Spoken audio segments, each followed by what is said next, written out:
Olá, programa Coma Bem especial no dia de hoje. Continuaremos falando de alimentação, mas não vamos cozinhar. Vamos descobrir como que é a alimentação do outro lado do Atlântico, em Moçambique. Professora Tereza Cristina, quem que nós temos hoje de convidado? Professor Bebeto, nós temos hoje um convidado muito especial. Nós temos o Fábula da Silva, que é um mestrando da materno-infantil, do mestrado materno-infantil, inclusive orientando da nossa professora querida Franceliane Benedetti. Tá? Nós estamos aproveitando essa vinda do Fábula ao Brasil e à Santa Maria, que para nós é uma grande satisfação, e para colocar as nossas origens, também as nossas origens, porque quando falamos de Moçambique, na África, né? E as pessoas não dimensionam o tamanho do continente africano. Inclusive, o Fábula estava em uma aula aberta na última terça-feira e colocando da imensidão que é a África, e as pessoas não têm ideia de como é Moçambique, o território, o que se produz. Nós precisamos conhecer muito mais de onde viemos e sabemos que Moçambique se libertou em 1975, né? Depois de uma revolução, depois de quase 5 séculos de independência de Portugal. Então, o Fábula vem aqui hoje, especialmente para o programa Coma Bem. Para nós é uma satisfação muito grande recebê-lo aqui, porque ele é nutricionista, gente. Portanto, a justificativa desse mestrado em nutrição materno-infantil que nós temos aqui. Mas eu vou deixar que o Fábula se apresente, que ele coloque sobre o trabalho dele em Moçambique. E nós temos alguns outros questionamentos que nós vamos fazer do que é produzido lá e do que nós comemos aqui. Qual é a diferença? Como é que o país está em relação à sua agricultura, à questão nutricional? Como é que está o país em relação a todo o desenvolvimento relacionado à alimentação? Fábula, por favor, pode se apresentar para a gente aqui. Obrigado. Olá, meu nome é Fábula da Silva, como já foi referido. Eu venho mesmo lá do Atlântico, estou mesmo bem próximo ao Oceano Índico, Moçambique. Então, eu sou nutricionista, como referi. No entanto, estou fazendo saúde materno-infantil, porque também faz parte da nutrição. Nós trabalhamos principalmente com as crianças e as mulheres grávidas. Na nossa realidade. É verdade que trabalhamos também com outros pacientes adultos, mas em termos daquilo que é a política do país, o grupo-alvo mais sensível é mesmo crianças e mulheres grávidas. Então, no meu dia a dia, eu trabalho com crianças, mulheres grávidas e lactantes. Por isso mesmo, o meu interesse é em estudar esse mestrado, para aprofundar um pouco mais o conhecimento nesta área de saúde materno-infantil. E não estar apenas focalizado na nutrição, mas conhecer a política da rede de cuidado de saúde materno-infantil como um todo. De todo o país, Fábula? De todo o país ou de uma região que você trabalha? Eu estou numa região, numa província, exatamente. Então, eu respondo pela área da nutrição numa província e sou responsável, nesse caso, por 15 distritos desta província, onde eu faço a monitoria e a nutrição das atividades de nutrição.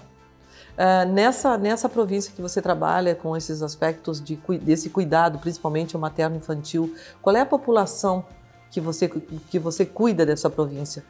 A nossa população é estimada em 3 milhões, 3 milhões de habitantes.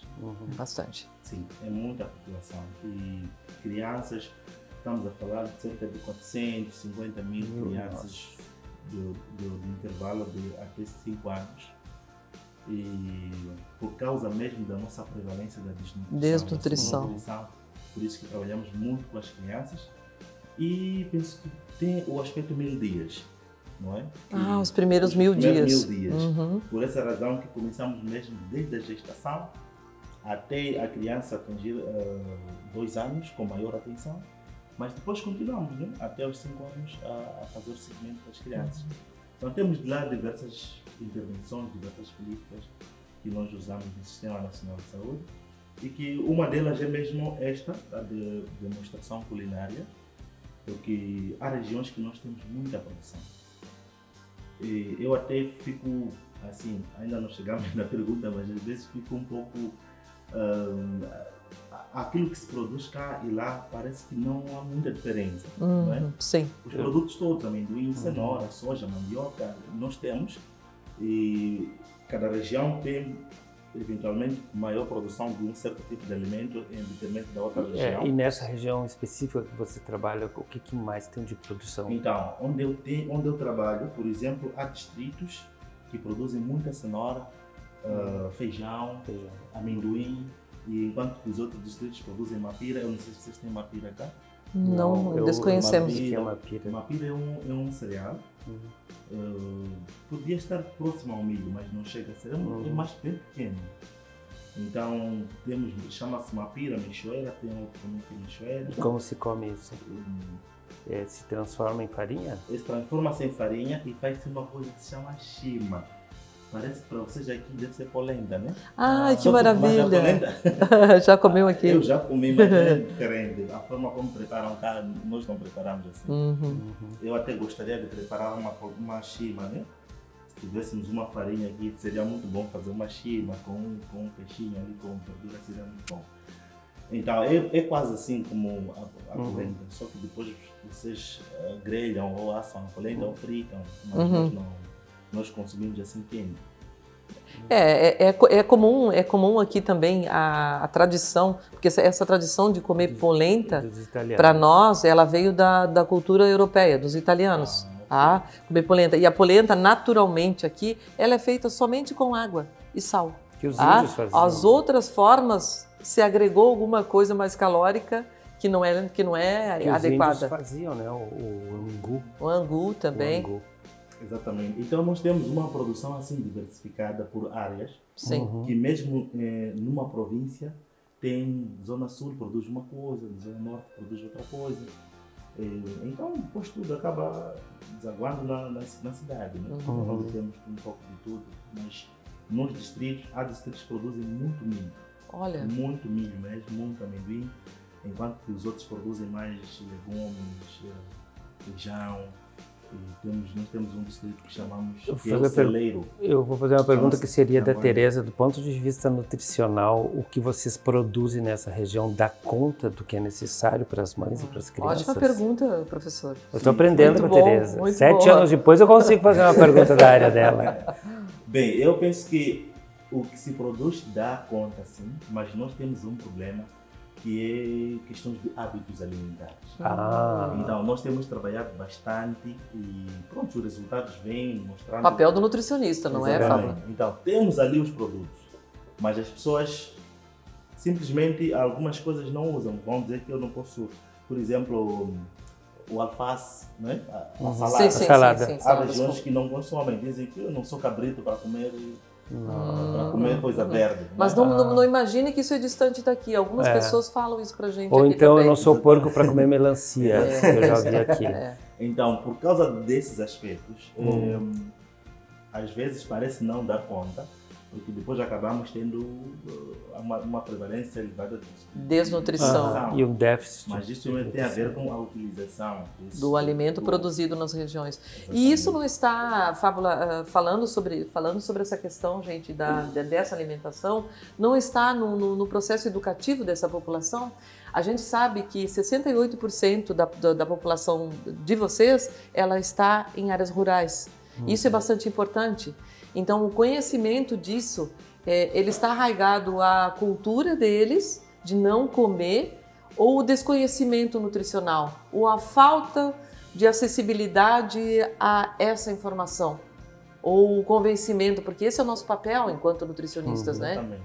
Bem, por um lado é a parte cultural mesmo, questões já de hábitos que vêm passando de geração a geração. E por outro lado também nós temos uma taxa elevada de analfabetismo, principalmente nas zonas rurais. Né? Então as pessoas não têm muito acesso sobre essas coisas. E quando a gente vai ensinar, parece ser algo novo. Né? Só para ter uma ideia, nós temos amendoim, temos verduras, temos várias coisas. Mas as crianças, as mães fazem papa com farinha de milho, não é? Farinha de milho e com açúcar ou sal, só. Então quer dizer que a introdução da alimentação complementar. ela é feita na base de farinha de milho com sal. Que a gente sabe que não tem todos os nutrientes, né? Não é Exatamente. nutricionalmente adequada para essa condição, né? Nós temos ovos, então temos que chegar lá e ensinar aquela mãe que, olha, mãe, ao invés de fazer apenas farinha só com sal, ponha ovo. Mas ela fica, mas como vou pôr ovo na papa? Para ela é novidade. É cultural. Né? Então nós temos que ensinar, preparar, fazemos essa demonstração e depois damos à criança, a criança prova e gosta, e a mãe vê a criança consumir, uau, afinal. Então ela passa a fazer. Nem todos adotam logo mudança de comportamento, não é fácil, né?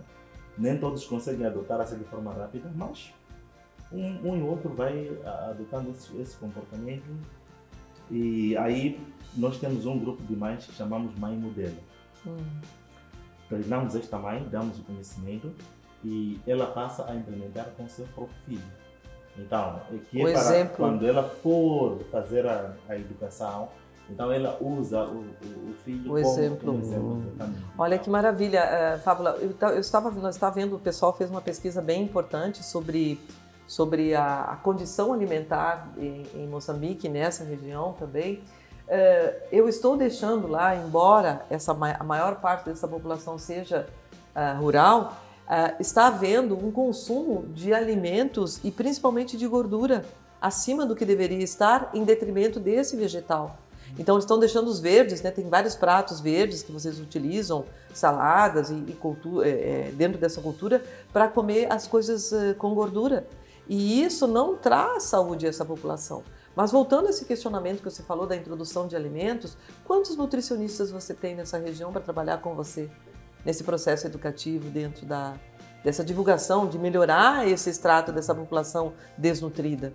Que no Brasil, eu não vou dizer que seja a mesma coisa, né? Nós temos população passando fome no Brasil, no mesmo extrato que você está falando que tem crianças desnutridas. Nós estamos quase na mesma linha aí. Okay. Mas nós poderíamos ter acesso ao alimento. E essa criança, como que acontece isso? Porque não é só o Fábula em toda a província. Exatamente. Tem mais profissionais? Sim. Por acaso nós temos técnicos em nutrição. Olha. Que é a maior parte. Nós já estamos com quase cerca de 80 e tal técnicos. E depois temos os nutricionistas.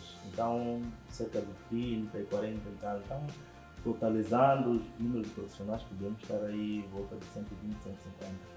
É muito pouco. E vocês já estão sentindo os efeitos desse trabalho de vocês com essa população? Porque sim. É de médio a longo prazo, né? Não é da noite para o dia, né? Bem, eu penso que nós já estamos a sentir o efeito, porque nós tivemos um estudo, chama-se Inquérito sobre Orçamento Familiar, foi feito entre os anos 2019 e 2020. Olha, bem recente. Este inquérito avaliou também a prevalência da desnutrição. Então, a nível do país, a nossa prevalência reduziu. É verdade que não se fez uma pesquisa assim direta de causa e efeito para aferir se realmente esta redução é por conta de termos já um maior número de profissionais agora em relação aos tempos passados.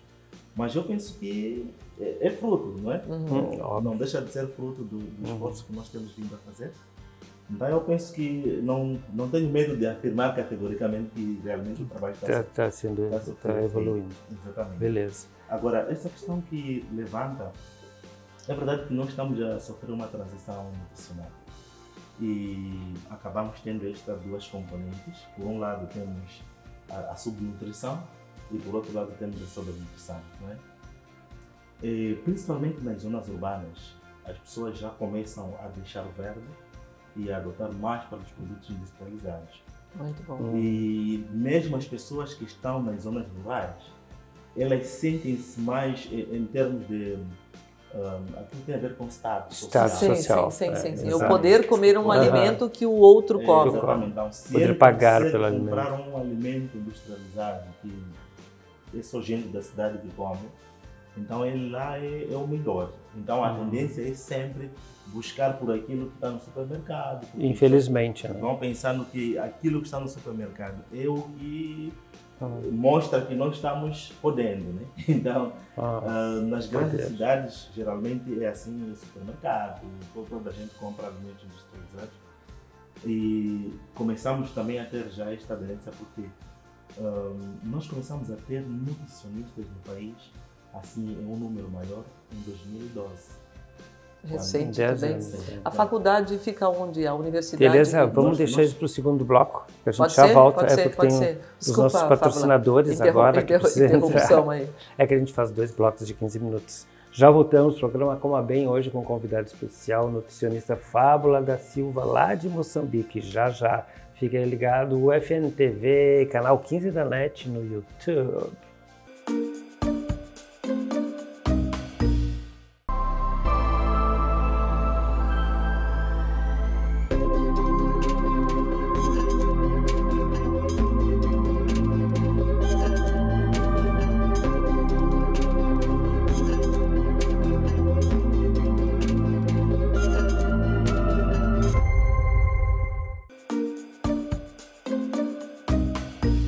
Programa Coma Bem de volta aqui na UFN TV, canal 15 da NET, também no YouTube. Professora Tereza, qual era a pergunta?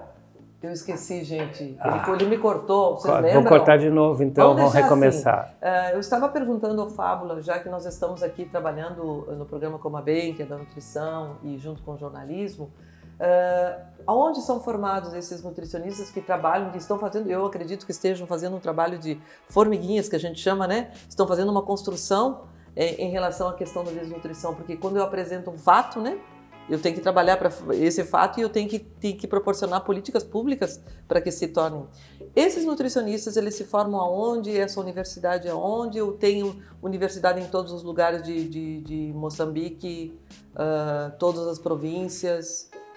Okay, bem, a primeira universidade que começou a formar nutricionistas é a Universidade de Lório, que localiza-se a norte do país, na província de Nampula, e começou a formar. Depois seguiu uma outra universidade, o ICISA, que começou a formar em Maputo, na capital. Uhum. Mas hoje em dia já temos mais. Já temos várias já na região centro, temos na cidade da Beira, tem Teito, onde eu estou, também tem a Universidade de Zambeze, que dá também curso de nutrição. Então, os profissionais já estão cada vez mais a aumentar. E é importante a gente colocar que é por estar iniciando lá na África, em Moçambique, estar iniciando a questão da nutrição, que ela é extremamente jovem. A gente fala jovem, que aqui no Brasil a gente tem mais de 50 anos, não, professora Franceliane, de curso de nutrição. Isso aí é importante porque quando eu vejo o status de uma população desnutrida, e nós falamos sobre tuberculose, nós falamos sobre HIV, também o quanto a nutrição vai fazer um papel importante nesse país, não somente para combater a desnutrição, mas num outro processo de abraçar essas políticas públicas, entender como um processo educativo e fazer promoção de saúde. E eu acho que isso é o nosso papel, não é, Fábula? Quando você fala na população de fazer a prevenção da desnutrição, nós também temos o processo educativo. Então, eu acredito que vocês devam trabalhar com equipes multidisciplinares também, porque não é só o nutricionista que carrega a desnutrição ou combate essa desnutrição.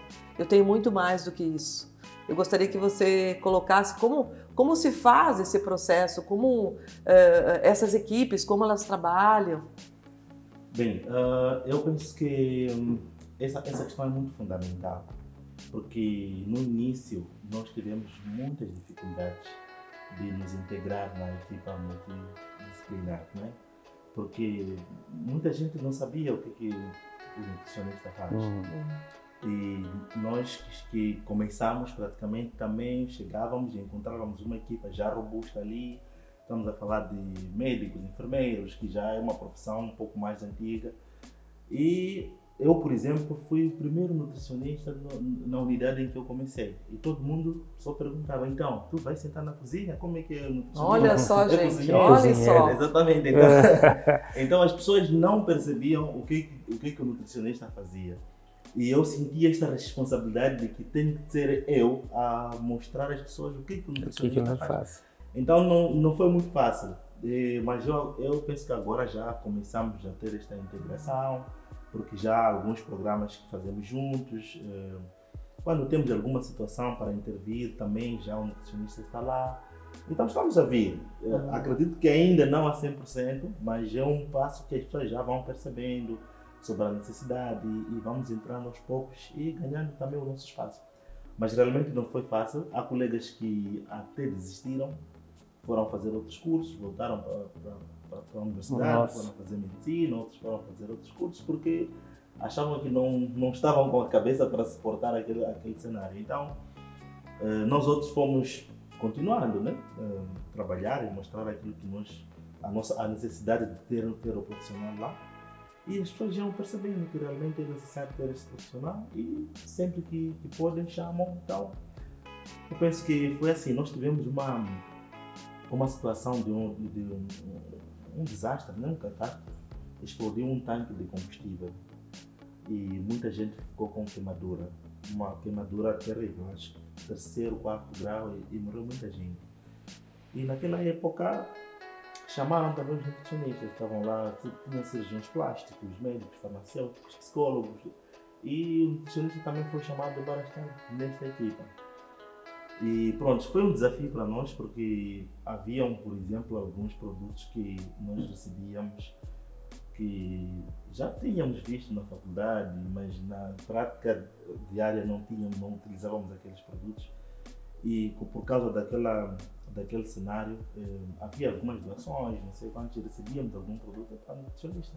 Este é um produto, uma dieta parenteral, não sei o que. Então, nutrição diferente, que maravilha. Então pronto, a gente ficava um pouco perdido assim, mas pronto, íamos procurar perceber um pouco mais. Então eu penso que a partir daquele evento também contribuiu bastante para ali nós tínhamos que era como se fosse uma oportunidade nossa para podermos também mostrar aos outros profissionais de que há uma necessidade de ter um nutricionista. Ótimo. Nós trabalhamos com a equipa e foi um tempo muito crítico. Havia muita gente queimada, o hospital muito cheio. Mas pronto, trabalhamos. O nutricionista fez o seu papel também numa catástrofe. 24 sobre 24, nós fazíamos turnos, fazíamos dietas e pronto, foi muito bom. As pessoas sempre diziam, não pode uma experiência. Isso, tem que chamar um nutricionista para poder fazer alguma preparação e estávamos ali. Mostrar o papel de vocês dentro então, de uma situação uma situação mais sensível, né? E acredita que sempre que há alguma situação assim, vocês são chamados. Gente, vocês vejam bem o papel. Quando eu vou usar uma palavra, Fábula, quando me empodero desse conhecimento e eu faço valer a minha profissão, tá? O quanto nós somos importantes quando nós falamos desses alimentos, tá? Que eles são básicos no crescimento e no desenvolvimento. Nós não colocamos nenhum tipo de proteína animal aqui. Você já falou do ovo, falou de comer carne também, né? Mas eu gostaria de perguntar, Fábula, como é que é o dia alimentar de uma pessoa que tem um acesso mínimo à alimentação, na manhã, à noite? O que essa pessoa come? Qual é o padrão alimentar que se tem? A zona rural e a zona urbana. Qual é a diferença entre um e outro e que tipo de alimento eles fazem uso, eles comem no dia todo? Porque esse é o nosso papel. É verificar o alimento como forma de vida também. Bem, eu penso que essa questão veio mesmo a calhar, porque há cerca de um mês nós estávamos a fazer uma avaliação de segurança alimentar e nutricional e um dos aspectos que nós perguntávamos às famílias era quantas refeições faz por dia e o que é que contém nessas refeições. Então, nas zonas mais rurais, as pessoas normalmente têm tipo entre 2 a 3 refeições. Há famílias com uma refeição também, diária, e nesta refeição é principalmente feita à base dessa shima que eu referi. Na zona rural as pessoas comem mais shima na maior parte do tempo. Não é? Às vezes é logo de manhã uma shima com um peixe seco, pronto, a pessoa já está... Peixe seco. Olha, gente, que maravilha, eles comem muito peixe lá. Pela sua aula aberta, eu ouvi você falar também, come muito peixe. Olha, isso é um alimento excelente, né? Sim, nós em Tete somos famosos por causa de um peixe. Aqui tem tilápia, né? Tilápia, isso, regional. Sim, tilápia, nós lá chamamos de... Tilápia é o nome científico, mas não usamos muito. Sim. Usamos o pende. Pende. Quando é fresco. E quando é seco, salgado, chamamos de chicoa. Chicoa. Então, em Tete, nós somos famosos por causa de chicoa. Então, deve ser uma delícia. é uma... Se ele está falando, como gente, é porque é muito bom, é muito bom. é quase como se fosse bacalhau, assim. Sim, sim, sim. Então, usa-se mais aquele peixe com shima, não é? A zona rural come bastante este. E verdura. Isto é o padrão, é aquilo que as comunidades geralmente consomem: shima, verdura e peixe seco. Não é? Ótimo. Então tem uma boa fonte, que a gente chama uma boa fonte de proteína, uma boa fonte de carboidrato, e a gordura viria um pouquinho desse peixe, se esse peixe tiver gordura na sua... Geralmente usam mais óleo mesmo. Qual é o tipo de óleo que é mais usado? Nós temos óleo vegetal mesmo. Tem vários óleos.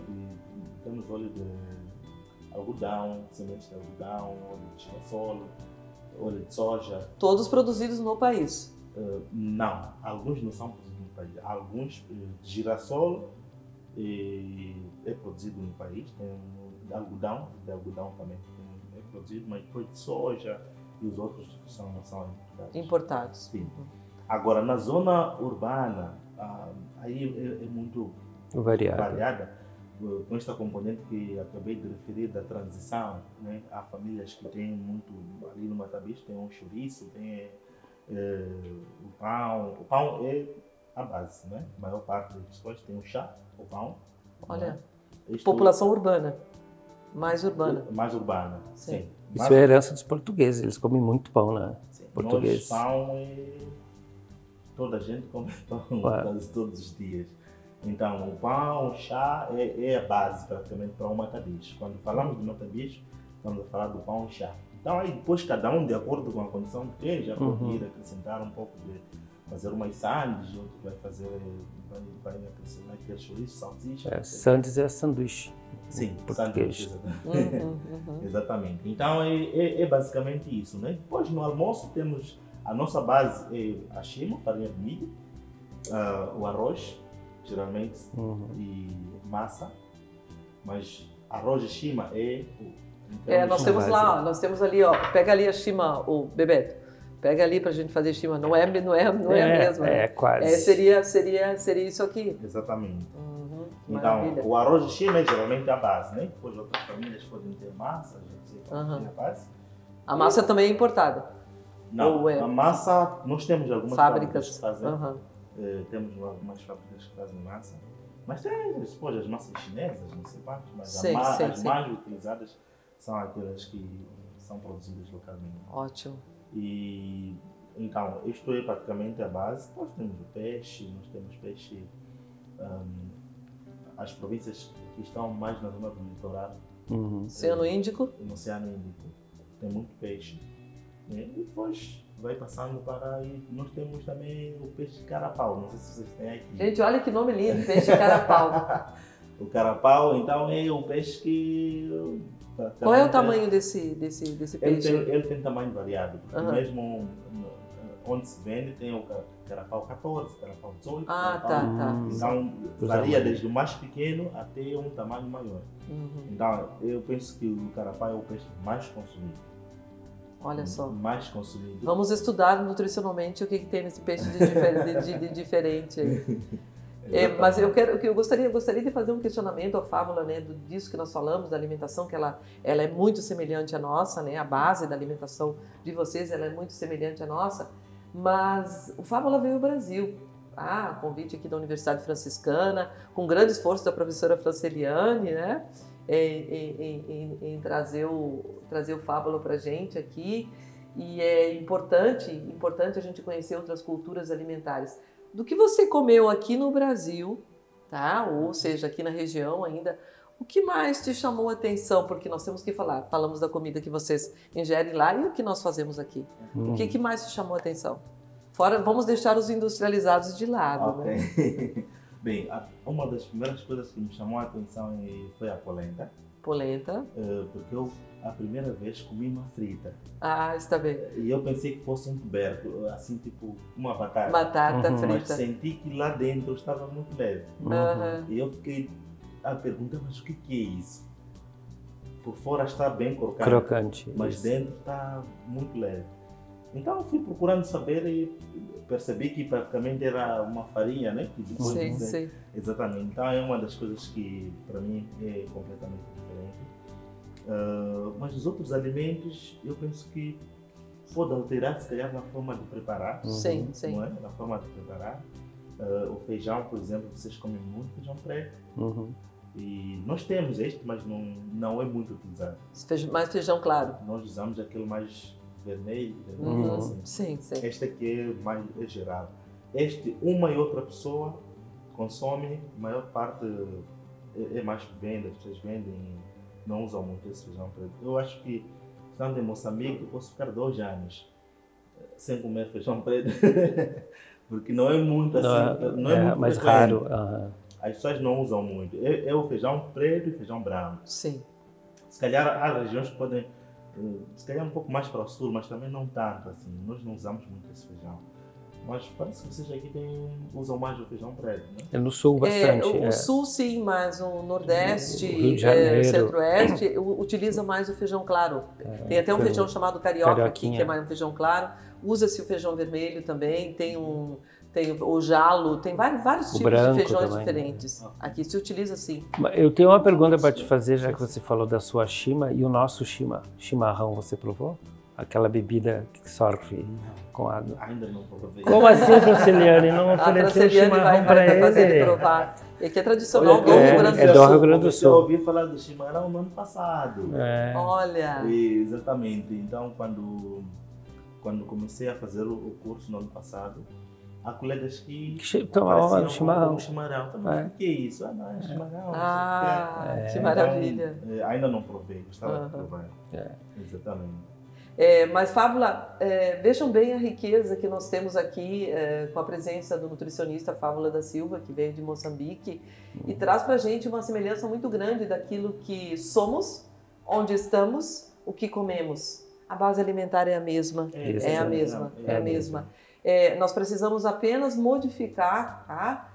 Não deixar que esses alimentos industrializados entrem, pelo menos em Moçambique. Eu acho que a nutrição ela vai ter uma grande força nessa transição para que essas crianças que hoje são desnutridas se tornem crianças obesas futuramente por essa alimentação, mas que o trabalho de vocês seja extremamente profícuo e que vocês consigam mudar esse quadro dentro dessa... junto com essas políticas públicas, e parabéns pelo papel do nutricionista em Moçambique, na África. Obrigado. Muito obrigada. Agradecemos a tua presença, que dá um último recado para as pessoas aí. Muito obrigado por essa oportunidade. Eu penso que, como referiu-se aqui, as culturas não são assim muito diferentes. É verdade que uma e outra coisa pode alterar, mas é importante comer muito bem para que cresça saudável, principalmente as crianças, as mulheres grávidas. Elas precisam de se alimentar bem para que o seu futuro também seja muito bom. Obrigado. Nós que agradecemos. Maravilha. Programa Coma Bem. Programa Coma Bem, o FNTV. Recebemos hoje o nosso convidado nutricionista moçambicano Fábula da Silva. Não percam, Tereza Cristina, curso de nutrição, eu, Bebeto Bágio, curso de jornalismo, os nossos voluntários também da nutrição. Um grande abraço e até a próxima edição do Coma Bem. Continue com a programação do FNTV, não saia. Tchau, pessoal.